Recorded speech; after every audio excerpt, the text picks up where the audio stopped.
আসসালামু আলাইকুম। আমি বানাতে যাচ্ছি নরম তুলতুলে বানানা প্যানকেক। এই কেকটা আমার ছোট ছেলের ভীষণ পছন্দ। আপনারা যারা সবাই হয়তোবা আমার এই কেকের কমবেশি ভিডিও ছবি দেখেছেন। আবার অনেকেই এই বানানা প্যানকেকের রেসিপিটা জানতে চেয়েছেন। ঘরে যদি পাকা কলা থাকে এটা আপনারা খুব সহজেই চটজলদি বাচ্চাদের জন্য বানাতে পারেন। তো এখানে আমি নিয়েছি প্রথমে ৩ টা পাকা কলা। কলাটা যত পাকা হবে এই কেকের জন্য ততটাই ভালো। তো এখানে আমি ডিম নিয়েছি ২ টা, একটা বড় সাইজ ডিম, একটা ছোট সাইজ ডিম। এখানে বেশি পরিমাণে ডিম প্রয়োজন হয় না। তারপরে আমি দিয়ে দিয়েছি ১ চিমটি লবণ। তারপর ডিম, কলা এবং লবণটা আমি ভালোভাবে মিশিয়ে নিচ্ছি। নেওয়ার পরে এই পর্যায়ে আমি দিয়ে দিচ্ছি ৩ চামচ গুঁড়া দুধ। এই কেকে যেসব উপকরণ যাবে সবগুলোই অনেক হেলদি।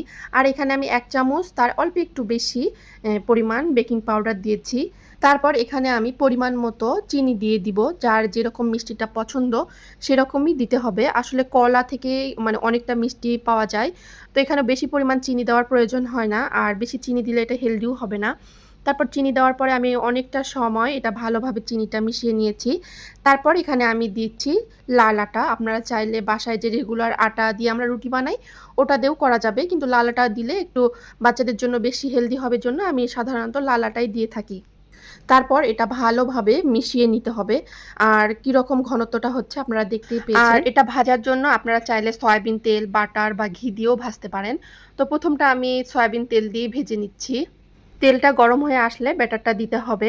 আমি সাধারণত এই বানানা প্যানকেকটা চুলায় তৈরি করে থাকি। কিন্তু সেদিন কেন জানি মনে হলো আমার অনেক দিনের আমার প্রায় ১৪ বছর বা ১৫ বছর আগেকার একটা মাল্টি কুকার আছে।